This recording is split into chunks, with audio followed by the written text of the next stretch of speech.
Shabbat Shalom.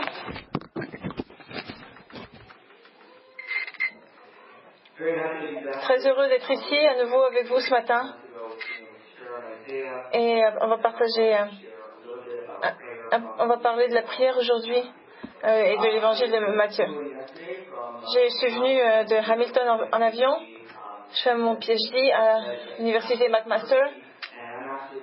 Et je m'attarde notamment sur les mariages entre juifs et non-juifs dans la Bible hébreu. Et donc c'est ça qui m'intéresse, c'est le thème de mon sujet pour mon doctorat. Cependant, hier j'ai parlé du temps avec Shiloh, qui est en fait le groupe de jeunesse de Beth Ariel. J'ai écouté leurs questions. On a discuté de la parole de Dieu. C'était encourageant de voir leurs questions.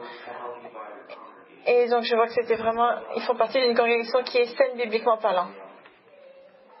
Donc, ce matin, on va parler du thème de la prière. Et comme la plupart d'entre vous savez, la prière, c'est vraiment un concept absolument vital dans nos vies spirituelles. Et notamment par rapport à la relation personnelle qu'on a avec Dieu.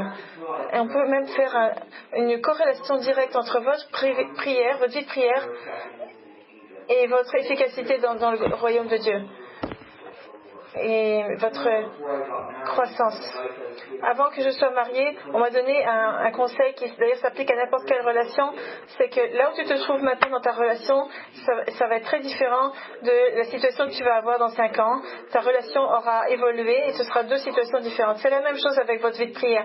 On devrait toujours travailler à approfondir nos vies de prière et à la rendre plus authentique.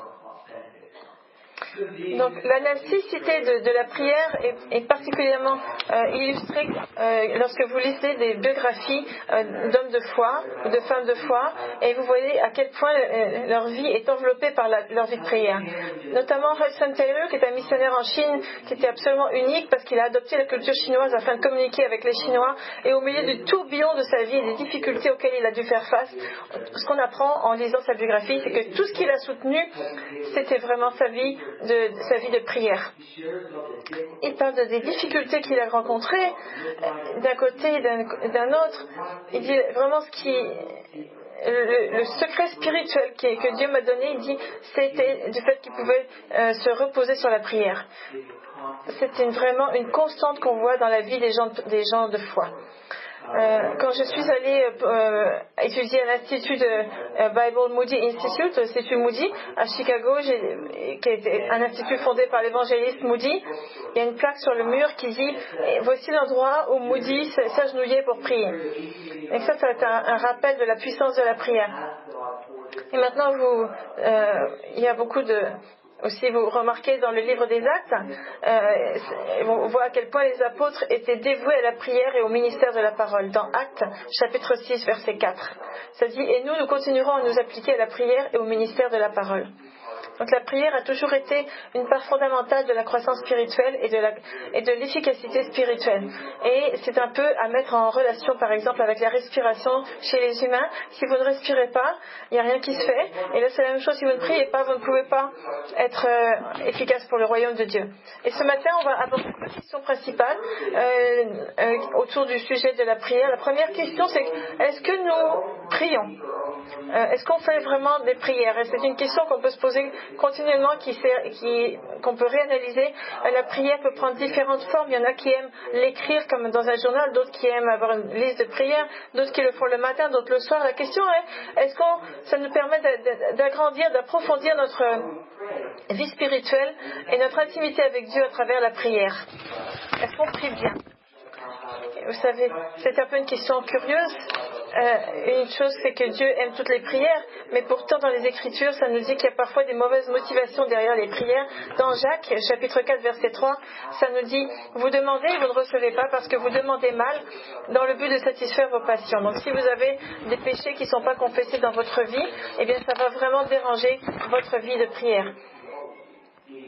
Et donc, parfois il y a aussi de la mauvaise théologie qui s'infiltre dans les prières. Par exemple, quand on prie Père, je te remercie d'être mort sur la croix. Mais ça n'a pas de sens. C'est un peu comme si mon fils me venait vers moi et me disait, papa, merci de m'avoir donné naissance. Donc il faut que nos prières soient basées sur une bonne théologie, sur une théologie saine. Et donc, il y a eu des sondages de fait qui disent qu'à peu près 30% des gens qui prient ou bien une fois par semaine ou une fois par mois, même il y en a plein qui ne prient jamais. Ça, c'est un sondage qui a été fait par le Pew Research Institute. Et donc, imaginez quel genre de relation ils peuvent avoir avec Dieu. Ça pourrait très bien, on pourrait par exemple dire, quel genre de relation tu as avec ta femme? Et vous répondez, ah, très bonne, mais je la rencontre seulement une fois par mois. Ben, ça ne peut pas marcher. C'est la même chose avec Dieu. Donc, d'un côté, c'est comme ça qu'on peut être à ce moment-là vulnérable et attiré par Satan dans des zones qui sont pas bonnes. Donc, comment réorienter nos esprits dans la prière? Ça, c'est la question importante. Pour que ce soit efficace, ça doit faire partie de notre vie. Donc là, on va faire un genre de panorama de la prière du Seigneur qu'on trouve dans le chapitre 6 de Matthieu. On va toucher à un certain nombre de points importants. Évidemment, je ne vais rien annoncer de nouveau sur ce sujet, mais mon espoir, c'est que votre passion pour la prière sera réavivée et qu'elle fera partie de votre discipline spirituelle quotidienne afin de vous aider à grandir dans la parole. Donc, on va s'attarder au chapitre 6 de Matthieu, versets 5 à 13. Et donc, vous pouvez aussi regarder l'écran en même temps. Dans le temps court qui nous est accordé, on va discuter de 3 points. Le premier point, c'est comment il ne faut pas prier, les choses qu'il ne faut pas faire pendant la prière. Ensuite, comment prier. Et ensuite, on va parler des difficultés de la prière. Donc, le point principal, c'est on veut être vraiment actif et efficace pour le royaume. On veut poursuivre une vie de sanctification et la prière, c'est la fondation de tout ça. Donc on va évoquer les instructions que le Seigneur donne à propos de la prière dans Matthieu 6, versets 5 à 15, et qui est un peu situé dans un contexte plus large, qui est celui du sermon sur la montagne. Donc, il y a différentes façons de regarder la prière du Seigneur. À l'intérieur des premiers chapitres de Matthieu, l'auteur décrit Yeshua comme étant le nouveau Moïse. Par exemple,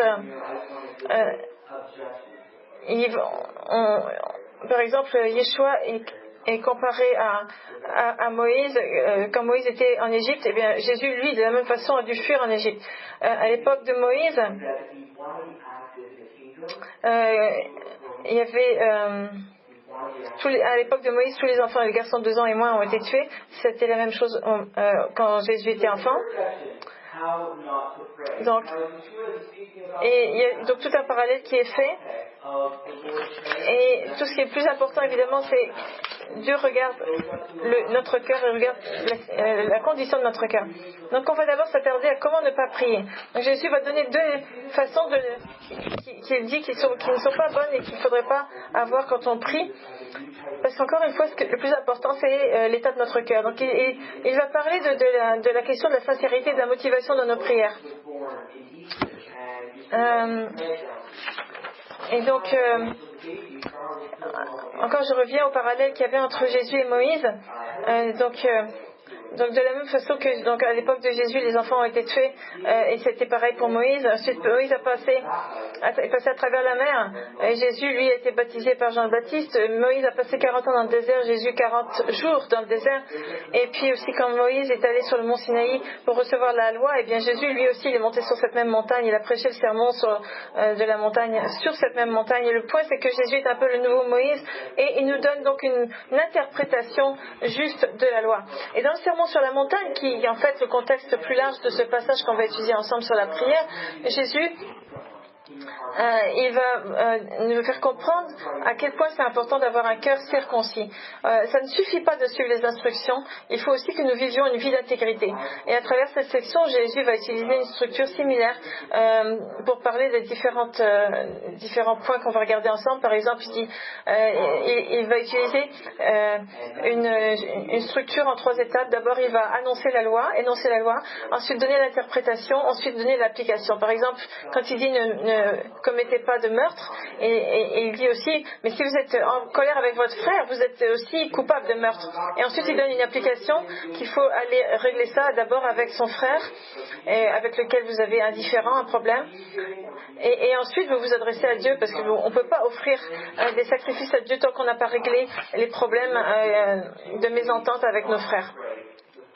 Donc, alors le plus important quand on prie, c'est le problème de la sincérité et de la motivation.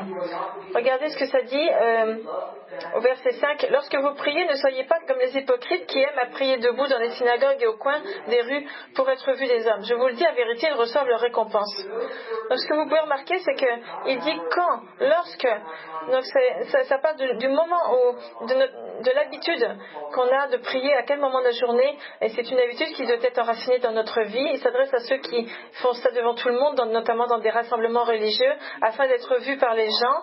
Donc la chose qui peut être un peu effrayante avec l'hypocrisie, c'est que parfois on n'est pas nécessairement capable de la détecter dans nos propres vies. Par exemple, vous savez, quand on voit par exemple ce qui est arrivé à Pittsburgh et les choses que ce meurtrier croyait, c'était aussi quelqu'un qui avait mal interprété les Écritures et il lisait les Écritures dans une perspective antisémite. Et donc c'est très important de comprendre que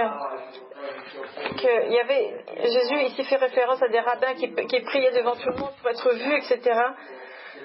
Mais ce qui est le plus important, c'est qu'il faisait ça pour être vu par les gens. Il n'y avait pas de sincérité quand ils priaient. Ils priaient à Dieu juste pour être vus. Ce qui est intéressant, c'est que quand vous regardez ce problème de l'hypocrisie, en grec, ça se traduit par les acteurs. Donc, ce qui est embêtant avec l'hypocrisie, c'est qu'on ne le voit pas toujours.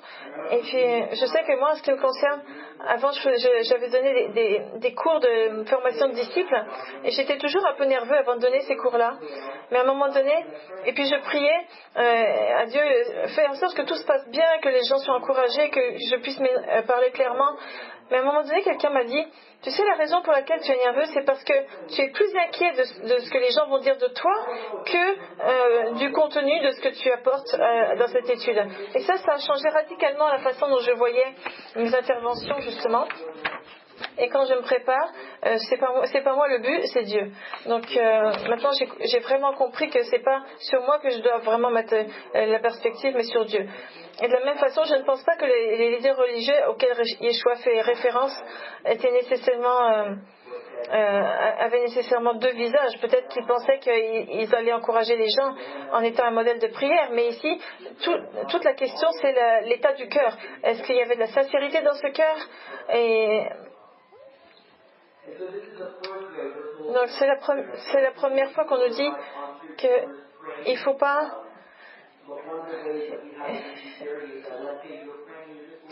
C'est par exemple quand vous passez à travers votre liste de prières et puis vous pensez en même temps à autre chose, ça ne marche pas.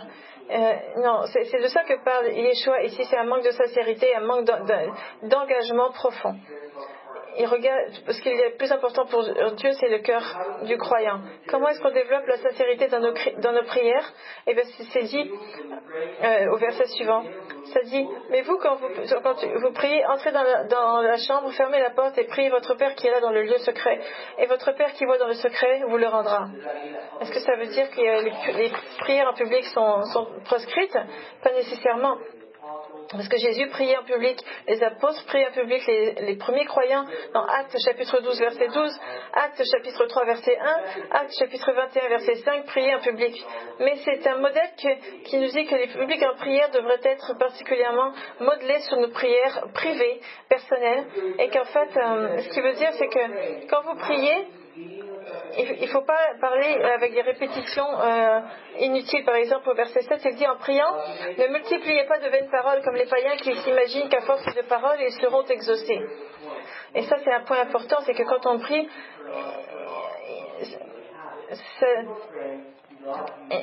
n'utilisez pas des mots inutiles et des répétitions inutiles. En grec, c'est juste un mot ici qui est utilisé et ça veut dire...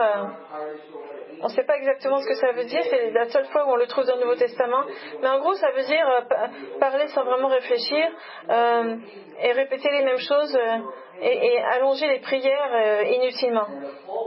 Et le problème avec ça, c'est qu'ils pensaient qu'en allongeant les prières, ils allaient être mieux entendus par Dieu.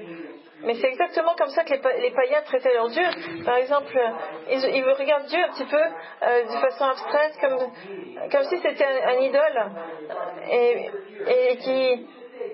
si vous disiez tout simplement, si vous aviez à dire, Dieu, viens vers moi, viens vers moi, viens vers moi, et puis à ce moment-là, qu'il y a un effet, c'est comme ça que les païens se parlaient à leurs idoles.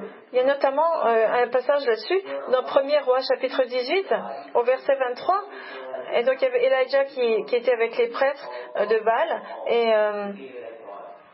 et donc, c'était d'ailleurs le dieu de Baal était idolâtré par les Israélites à l'époque. Et Élie, il a dit que l'on nous donne 2 taureaux, qu'ils choisissent pour eux l'un des taureaux et qu'ils le coupent par morceaux et qu'ils le placent sur le bois sans y mettre le feu.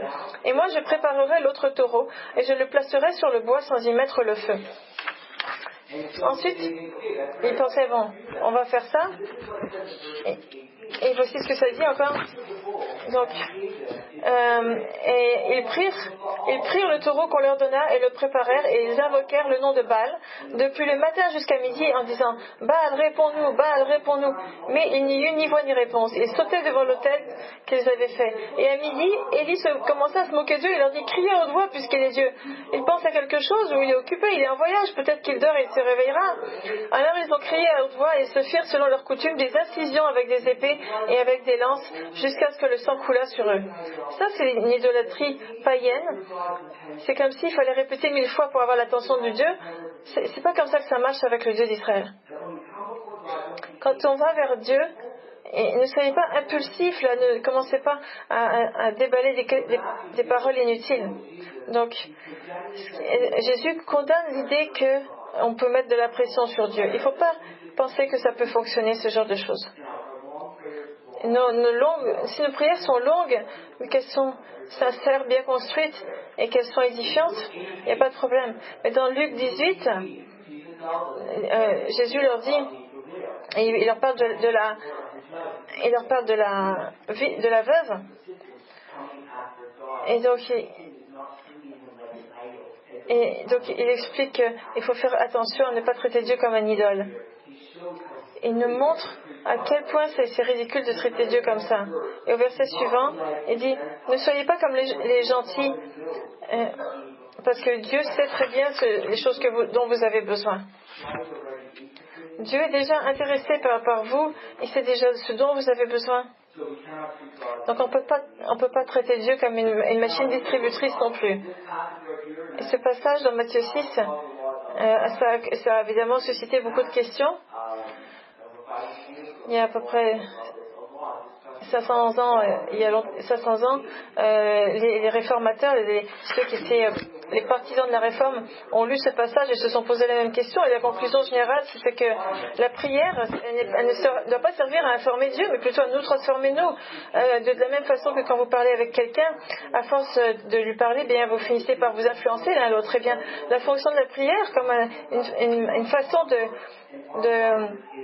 conformer, d'adapter notre volonté à celle du Seigneur, ça c'est intéressant et c'est comme ça qu'on va ressembler de plus en plus au Messie. Le philosophe Kierkegaard a dit d'ailleurs que la fonction de la prière ce n'est pas d'influencer Dieu mais plutôt de changer la nature de celui qui est en train de prier. Et c'est tout à fait vrai parce que nous savons que d'après les Écritures que la prière change les choses.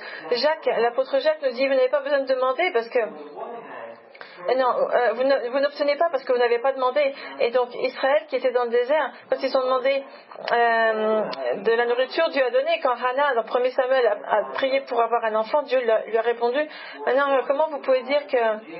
ce qu'il faut penser, c'est que Dieu est en contrôle, il est souverain, il écoute vos prières. Et c'est ça, il y a un certain mystère derrière tout ça. On ne peut pas comprendre nécessairement tous les engrenages qui permettent à la prière de se réaliser.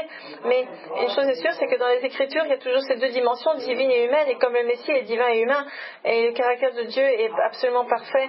Et dans nos vies aussi, nous avons cette dimension humaine et divine avec nos corps et nos âmes. Donc le point de cette section, c'est de dire qu'il faut que nos prières soient sincères devant le Seigneur et que nous nous approchions de lui à travers une bonne compréhension de qui il est. Donc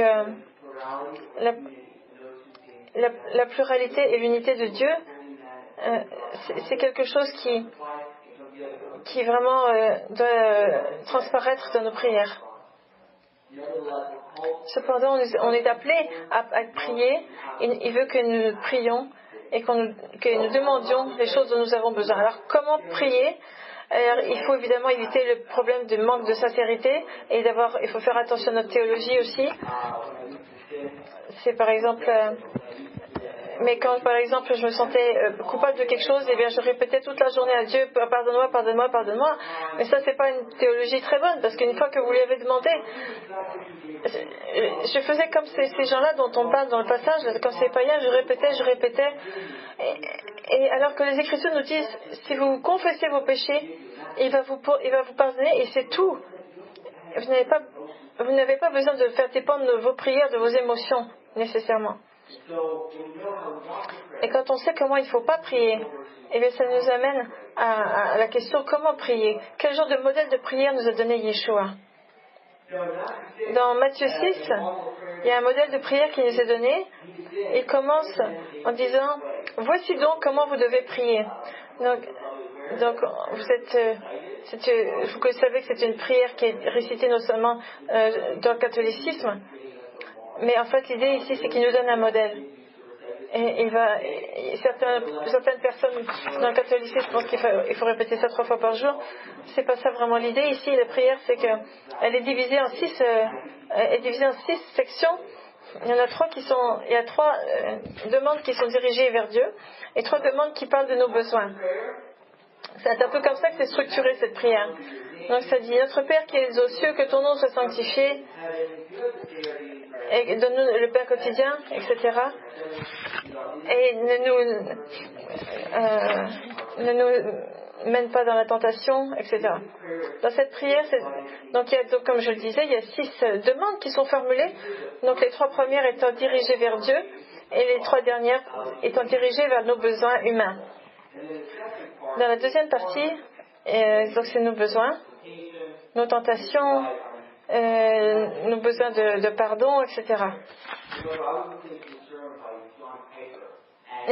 Mais il y a parfois,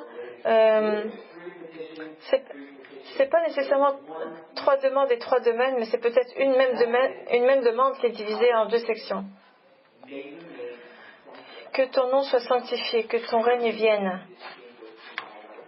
Et donc que ton nom soit sanctifié, eh bien ça c'est très intéressant parce que d'abord c'est formulé à la voix passive. C'est un peu comme si on disait mais que je puisse sanctifier ton nom. Qu'est-ce que ça veut dire? Notre Père qui es aux cieux, que ton nom soit sanctifié. Et ça parle de l'autorité, de la réputation, de l'identité personnelle de Dieu. Donc, par exemple, dans Matthieu 7, verset 22, Jésus dit que de nombreuses personnes viendront vers lui et lui diront « Est-ce que nous n'avons pas prophétisé en ton nom ?» c'est-à-dire sous son autorité. Et Jésus leur dira « Plusieurs me diront en ce jour-là, Seigneur, n'avons-nous pas prophétisé par ton nom? N'avons-nous pas chassé des démons par ton nom? N'avons-nous pas fait beaucoup de miracles par ton nom?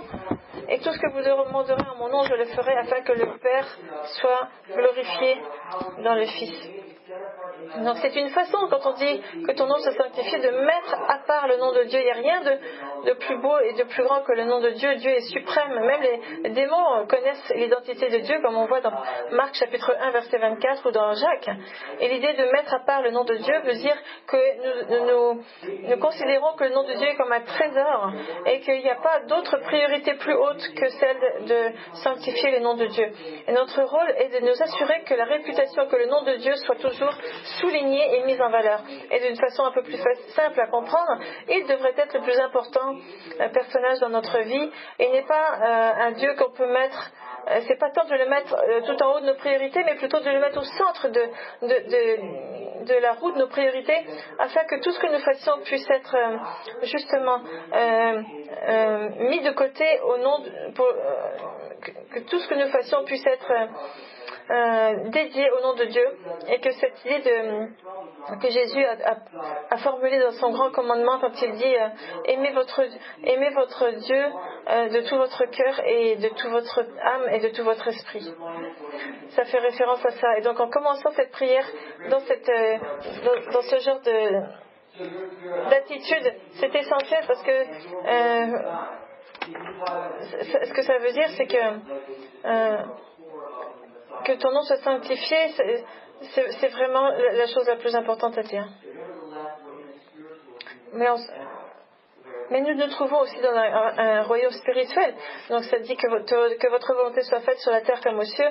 En fait, quand on pense à la réputation de Dieu, à l'image de Dieu, qui doit être continuellement soulevée, eh bien, ça fait aussi partie de cette aspiration que nous avons vers le royaume et de tout ce que le Seigneur nous demande de faire dans ce royaume. Dans la Bible, en hébreu, il y a toujours une anticipation de la venue de Dieu et du royaume messianique, comme le roi David qui régnera dans le royaume messianique. Et c'est un temps, ce royaume dans lequel il n'y aura pas de méchanceté, la méchanceté sera éradiquée et tout ce qui est vindicatif aussi. Alors que nous ne vivons pas dans le monde, dans le royaume de David aujourd'hui, nous vivons pourtant dans un royaume spirituel de Dieu dans lequel il nous appelle à répandre le regard spirituel qu'on trouve dans le Messie. Et ça, c'est un thème majeur qu'on trouve d'ailleurs dans Matthieu, lorsque Jean le Baptiste a proclamé que le royaume de Dieu est à portée de main, dans Matthieu chapitre 3 verset 2. Et donc la première prêche de Jésus, c'était « Repentez-vous parce que le royaume des cieux est proche ». Dans Matthieu chapitre 4 verset 17. Tout ça pour dire que quand on dit que ton règne vienne, que ta volonté soit faite sur la terre comme au ciel, c'est tout simplement que nous affirmons que Dieu est notre roi. Et cette affirmation aussi, ça veut dire que nous voulons que la volonté de Dieu et son désir soient appliqués sur la terre. Pourquoi ? Parce que il faut essayer de toujours rediriger nos cœurs dans l'adoration vers l'objet principal qui est Dieu et la sanctification de son nom. Rappelez-vous l'histoire avec les fils de Zébédée et la mère qui demande à Jésus mais promets-moi que mes deux fils vont pouvoir s'asseoir à ta droite et à ta gauche dans ton royaume. Imaginez dans Matthieu chapitre 19 verset 28, pourtant Jésus avait déjà promis que ses disciples régneraient avec lui pour l'éternité. Mais cette mère-là, elle demande que ses fils obtiennent un rang un peu plus élevé. Et Jésus lui dit, mais est-ce que tu sais ce que tu es en train de demander ? Est-ce que tu es capable de boire la coupe que moi je vais boire ? Et donc par exemple, lorsque dans le jardin de Gethsémani, Jésus a demandé à Pierre et aux deux fils de Zébédée de rester éveillés, ils se sont endormis. On voit ça dans Matthieu chapitre 26, verset 38. Donc ça dit que, en fait, il faut que nous fassions attention à ce que nos prières ne soient pas empreintes de motifs qui sont pas dans la volonté de Dieu. Et donc, Néhémie, par exemple, rappelez-vous, au moment de l'exil babylonien, eh bien, quand les Judéens sont retournés sur la terre d'Israël et qu'ils ont voulu commencer à rebâtir le temple, eh bien, la communauté qui était restée là-bas s'est opposée à ça. Et donc, dans Néhémie, chapitre 4, verset 9, ça dit « Nous priâmes notre Dieu et nous établîmes une garde jour et nuit pour nous défendre contre leurs attaques. » Donc, imaginez, il faut trouver quand même un certain équilibre entre la vie de prière et la vie d'action. Il faut prier, mais il faut aussi être capable d'agir.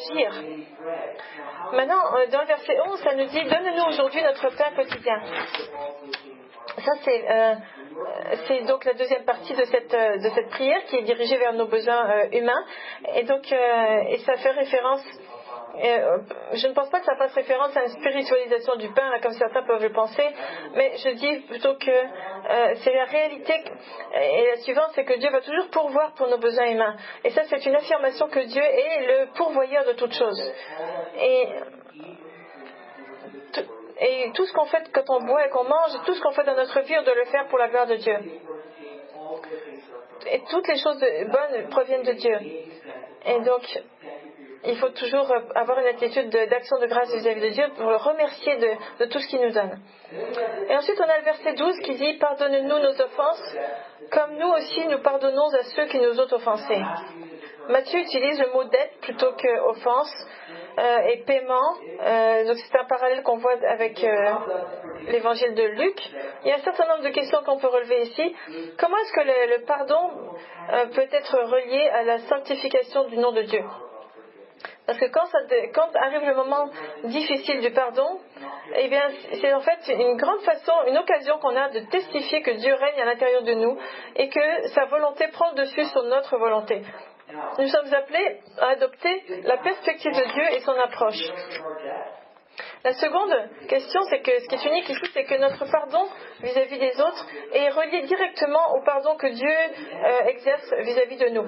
Et donc Jésus a voulu réitérer ce point au verset 14-15, lorsqu'il dit « Si vous pardonnez aux hommes leurs offenses, eh bien votre Père Céleste vous pardonnera aussi. Mais si vous ne pardonnez pas aux hommes, votre Père ne vous pardonnera pas non plus vos offenses. » Qu'est-ce que ça veut dire? Est-ce que ça veut dire que si vous avez encore de l'amertume dans votre cœur vis-à-vis de quelqu'un, vous perdez votre salut ou vous n'êtes pas sauvé? Eh bien, gardez à l'esprit que la prière ici, elle s'adresse à des croyants, à ceux qui sont déjà sauvés et qui ont déjà affirmé que Dieu était Dieu et était le Seigneur de leur vie. Donc si vous gardez une amertume vis-à-vis de quelqu'un, et c'est sûr que ça va abîmer votre relation intime avec Dieu et votre vie de prière. Si vous avez un problème avec quelqu'un, il faut aller le voir et il faut redresser ça et puis parler à la personne et ensuite vous revenez vers Dieu. Et ça fonctionne ensemble. Donc il faut aimer votre frère et votre ennemi comme vous-même. Et ça marche dans la dimension à la fois horizontale et verticale. Et donc ces deux choses, je pense, c'est vraiment ces deux choses-là, donc le pardon et la repentance, qui vont nous amener à garder notre relation solide avec Dieu. Vous pourriez penser que ce serait injuste ce serait même peut-être moralement mauvais de les pardonner, mais pourtant on se tourne vers Dieu et on lui dit « Toi tu agis toujours de façon juste, alors fais-le pour moi, aide-moi à pardonner. » On est censé adopter le caractère de Dieu. Et puis, on est amené à se pardonner les uns les autres et à faire preuve de la lumière de Dieu. C'est un témoignage quand on pardonne, qui nous permet justement de sanctifier le nom de Dieu. C'est pas seulement un acte d'émotion, pas du tout, c'est un acte de volonté.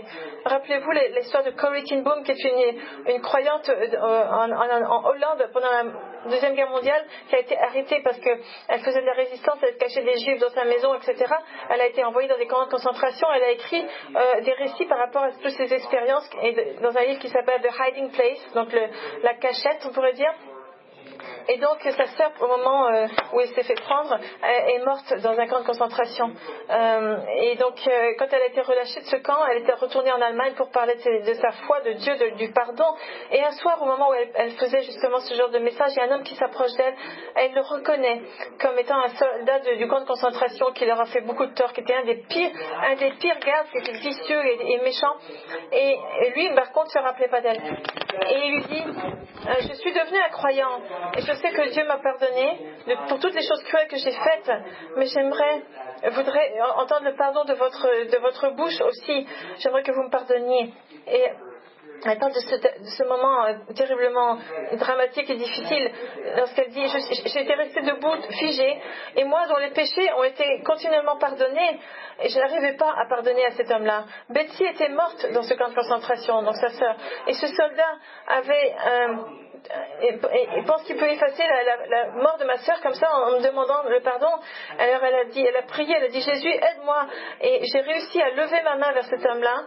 C'est tout ce que je pouvais faire, et elle demandait à Dieu aide-moi à atteindre sa main. Et il y a quelque chose d'incroyable qui s'est passé. Il y a comme un courant de chaleur qui a traversé mon épaule, descendu mon bras, et qui m'a approché, et j'ai mis ma main sur la main de cet homme-là, et je lui ai dit, et en pleurant, je lui ai dit je te pardonne mon frère de tout mon cœur. Évidemment, peu d'entre nous ont des histoires aussi poignantes que celle de Corrie ten Boom, mais chacun d'entre nous a l'occasion et l'opportunité, évidemment, malheureusement, d'avoir de l'amertume vis-à-vis de quelqu'un et garder ça dans notre cœur. Et cette histoire nous amène à comprendre que ce n'est pas impossible de pardonner. On peut toujours pardonner, et en le faisant, on sanctifie le nom de Dieu dans notre vie et on adopte son modèle, on agit selon le caractère de Dieu, et plutôt que d'agir avec nos émotions, on le fait avec la volonté et l'amour qu'il a déversé en nous. Le verset 13 nous dit « Ne nous induis pas en tentation, mais délivre-nous du malin ». Alors, ça c'est un peu la conclusion de la prière. Et donc, et ensuite ça dit que tu sois béni pour les siècles des siècles. Amen. Que ton nom soit sanctifié, qu'il soit mis de côté pour que tout ce que je fais puisse être pour la gloire de Dieu et pour la venue du royaume de Dieu. Donc, ça change vraiment notre mentalité quand on a besoin de quelque chose, plutôt que de penser que Dieu est une machine distributrice, on s'adresse à lui avec révérence et la grâce de Dieu va nous être accordée. Donc, la puissance de la prière ici, comment prier, c'est vraiment, ça nous aide à avoir un certain contexte pour savoir comment on peut s'approcher de Dieu, de quelle façon. On a regardé la façon les choses qu'il ne faut pas faire pour prier, ensuite quel modèle suivre, et donc les bonnes façons de prier, tout ça pour la gloire de Dieu. Et finalement, on va parler de l'importance de la prière. Comment est-ce que vous arrivez à gérer les difficultés dans la prière? Je ne veux pas manquer de sensibilité. Je suis là encore pour quelques minutes. Je ne veux pas juste vous donner la solution magique. Mais les gens, et même moi-même, il y a beaucoup de gens qui ont des difficultés à comprendre comment ça se fait que parfois la prière, on n'a pas la réponse nécessairement à ce qu'on a demandé. Si on prie par exemple pour avoir un travail et qu'on n'a pas de réponse immédiate, donc quel est le pouvoir de la prière? Je parlais avec un ami, et puis je discutais avec lui que je priais pour ma grand-mère, et pourtant elle n'a pas été guérie. Et donc mon interlocuteur me disait mais ça marche pas. Mais d'abord, regardez, la prière a beaucoup de facettes différentes. C'est pas juste obtenir ce qu'on veut. Il y a aussi la notion de s'approcher de Dieu et la notion d'action de grâce et de remercier Dieu. Et ça fait aussi, ça implique aussi la confession. Donc et Dieu ne met jamais un point. Ne va jamais nous dire je vais arrêter de répondre à tes prières, ça marche pas comme ça, parce qu'il est Dieu. Il est celui qui désire, qui mérite qu'on s'approche de lui. On a toujours besoin de prier. Mais deuxièmement, de dire que ça ne fonctionne pas parce qu'il ne nous a pas donné ce qu'on voulait, non. Parce que Dieu, il peut répondre oui ou il peut répondre non. Et il peut aussi répondre attends. Et toutes ces choses-là sont parfaites. Et c'est pas parce qu'on n'a pas obtenu ce qu'on voulait que ça marche pas. Simplement, parfois Dieu il pense que c'est pas le bon timing, c'est pas le bon moment pour que telle chose arrive. Parfois il pense que c'est important de nous faire patienter, traverser des épreuves. Mais il nous dit dans Corinthiens 12, ça dit que du chapitre verset 5 à 10, ça dit Et pour que je ne sois pas enflé d'orgueil à cause de l'excellence de ces révélations, il m'a été mis une écharde dans la chair, un ange de Satan pour me souffleter, m'empêcher de m'enorgueillir. On ne sait pas à quoi ça fait référence, cette épine dans la chair. On sait qu'il était malade, Paul, dans 2 Corinthiens 12, versets 5 à 10. Mais pourquoi Dieu ne lui a pas enlevé ça? Et il dit plus loin, 3 fois j'ai prié le Seigneur de l'éloigner de moi. Et il m'a dit, ma grâce te suffit car ma puissance s'accomplit dans ta faiblesse. Et je me glorifierai donc bien plus volontiers de mes faiblesses afin que la puissance de Christ repose sur moi. On s'est demandé, mais pourquoi est-ce qu'il n'a pas soigné Paul pour qu'il puisse travailler avec plus d'efficacité pour le Seigneur? Mais il aurait très bien pu, d'ailleurs, Paul lui poser la question, il dit, pourquoi tu ne me soignes pas? Mais Dieu, il dit, non. Mais apparemment, ce qui apparemment a du sens pour nous n'est pas nécessairement le même sens pour Dieu. D'abord, il dit que ma grâce est suffisante. Ça veut dire que, quand il dit ma grâce est suffisante, ça veut dire que, quand il dit non, il nous dit qu'il va quand même nous soutenir là-dedans, qu'il ne va pas nous laisser tomber, il ne va pas nous laisser traverser une épreuve qui est au-delà de nos forces. Il va être là avec nous. Et puis, rappelez-vous quand Jésus dit dans le jardin de Gethsémani, et il demande à Dieu que cette tasse, cette coupe soit enlevée de lui-même, qui n'est pas à la boire. Mais plutôt, il y a un ange qui vient pour l'aider à traverser l'épreuve. Donc l'idée c'est que qu'on se glorifie pas nous-mêmes. Et donc il y a une raison supérieure à tout ça qui ne nous est pas toujours accessible. Paul avait cette compréhension que il y avait un but derrière ça, et malgré tout on donne toute notre confiance à Dieu et on continue à le glorifier. Donc, d'un côté, et vous avez les gens qui disent ça marche pas, mais Dieu a 3 réponses: oui, non ou bien attends. L'autre chose que parfois on entend vis-à-vis de la prière, il y a des gens qui disent j'ai pas le temps. Mais ça, c'est vraiment l'argument le plus courant qu'on entend. Quand on dit j'ai pas le temps, en gros ça veut dire c'est pas suffisamment important pour moi.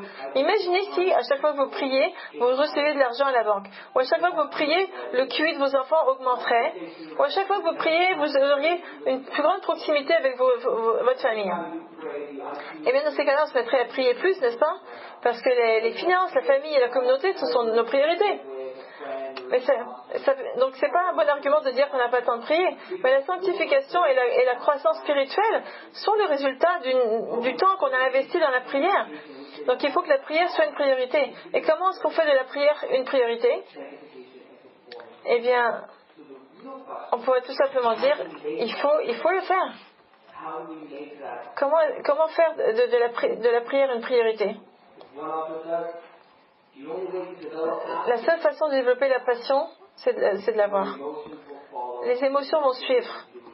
Et il faut commencer à le faire et à poser des actions concrètes. Donc il faut pour développer une habitude, il faut se forcer au début, et après c'est beaucoup plus facile et ça nous permet de développer nos vies spirituelles. Peu importe quand vous le faites, ça vous rapproche dans votre relation personnelle avec Dieu. Et puis, il faut qu'on arrive à dégager du temps pour la prière. Donc la réponse à j'ai pas de temps, on pourrait faire le plagiat de Nike, juste fais-le, c'est tout. On a vu comment ne pas prier, comment être authentique dans nos prières, comment prier, et puis donc tout se tourne autour de la sanctification du nom de Dieu, et finalement l'importance de la prière. Et l'importance d'obtenir, de sculpter des habitudes de prière. Merci Seigneur pour tous les témoignages ton témoignage que nous obtenons dans ta parole. Merci de répondre à nos prières dans ta sagesse et non pas selon notre sagesse. Que tous les défis puissent s'aplanir et qu'on puisse faire de la prière une priorité dans nos vies. Et je prie ça au nom du nom de Yeshua. Amen.